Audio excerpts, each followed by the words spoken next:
Сәлем достар, менің каналыма қош келдіңіздер. Бүгін сіздердің алдарыңызда мынау қартаға етпен бауырды айналдыратын боламын. Ендеше іске сәт болсын, ең алдымен дәмдеу үшін дайындап аламын. Сарымсақтың үстіне бір ас қасық тұз саламын. Мінекей, осыншама қара бұрыш, бір ас қасық салқын су, бәрін жақсылап араластырып аламын. Дәмдеуіш дайын болды, енді етті дайындап аламын.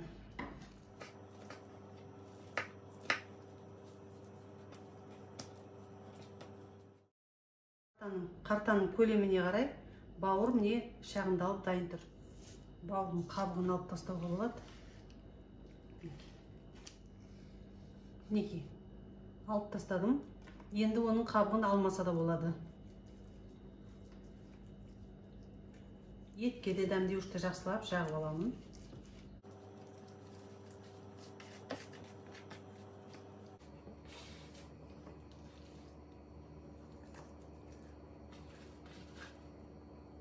Енді осы қалпында 2 сағатқа қалдырамын.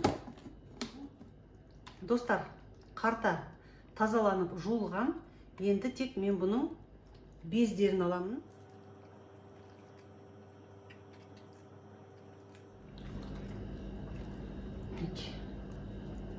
Қалған жері тап-таза. Енді мына жағын аударайық.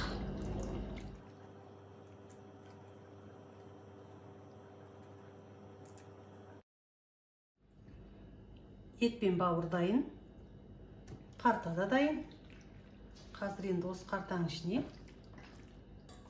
айналдырып шығамын.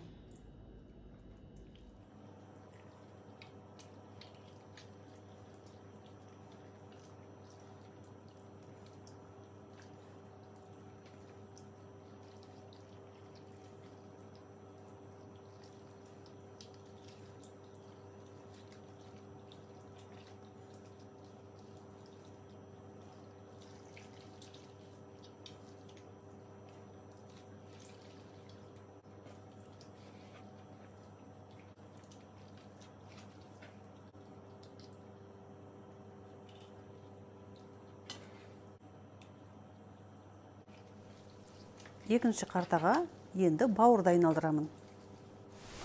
Дәмдеуіштер қалып жатса, осылай қартаның майына өзіне жағып жіберуге болады. Енді мінекей, осылай жаңағы ет айналдырғандай бауырды айналдырамын. Өте оңай, тек қана қолдың ептілігі қажет. Мінекей, көріп тұрғандарыңыздай тамаша айналып жатыр. Және қартаның ішіне айналдырылған бауыр өте жұмсақ, әрі өте дәмді болады.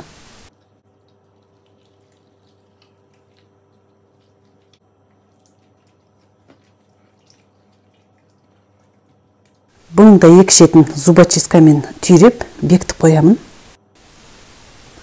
Мінекей, қарталар дайын. Енді тек салқын бөлмеге іліп қою ғана қалды. Осы видеоны басынан соңына дейін қарап, зейін қойып тыңдағандарыңыз үшін алғысымды білдіремін. Каналыма келесі видеоны жүктегенше аман сау болуларыңызды тілеймін. Достар, осындай қазақша видеоларды қолдау мақсатында лайк басып, комментарий жазып отырыңыздар. Ал мінекей достар, соғымның етін асып жейтін күн келді.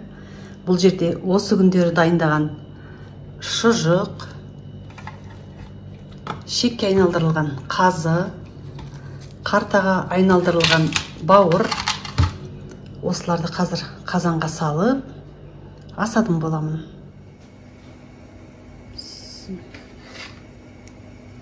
Бүгін алып, қазір үстіне омыртқасын, қазы, қарта, шұжығын саламын.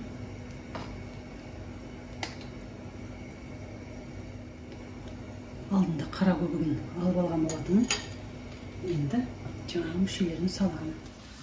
Қазанға салмас бұрын бәрін жақсылап жуып аламын.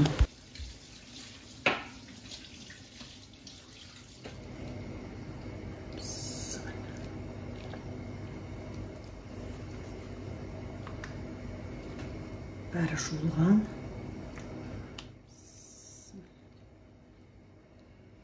Сиыр су бере осының ішіне бар. Қазанға ет салынды. Енді пиязын турап, қамырын илеймін.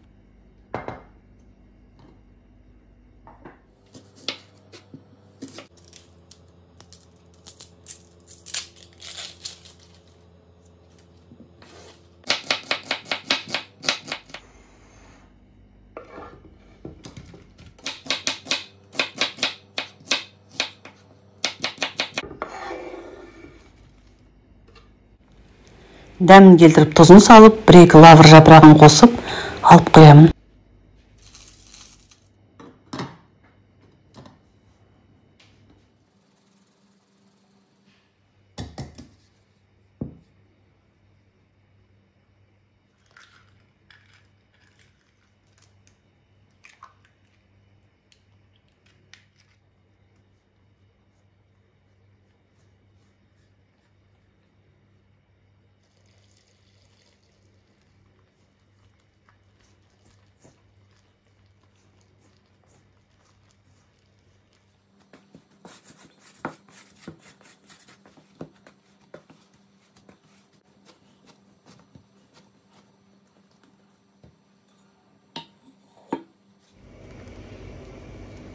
Жаңағы ыдысын тарлау болып кетті, сондықтан мына кеңірек кастрөлді шығарып, осыған бүкіл етті ауыстырдым.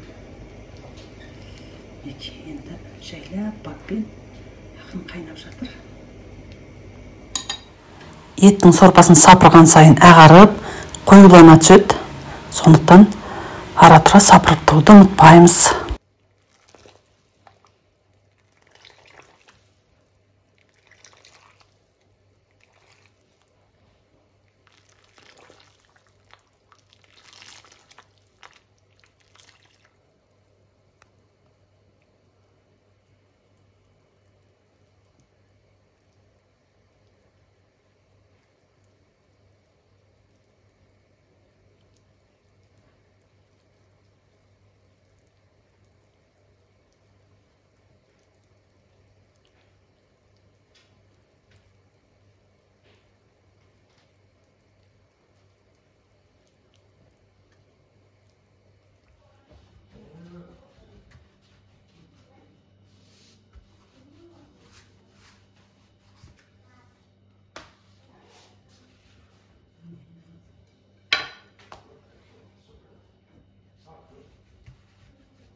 Видасқанда мынандай көп қылып аспайды.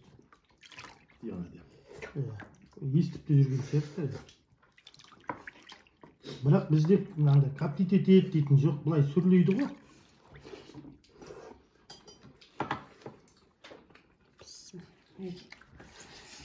Рахмет.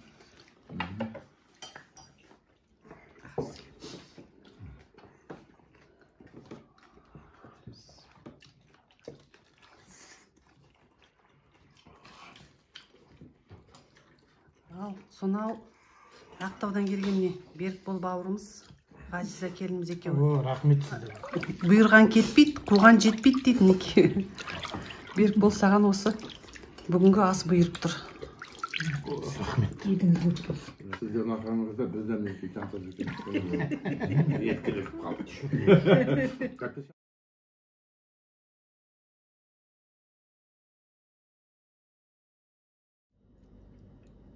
Қазақша етті қолмен жегеннен дәмдісі жоқ. Сондықтан бісміллә деп мінекей осылай алып, ой шіркін-ай, мінекей.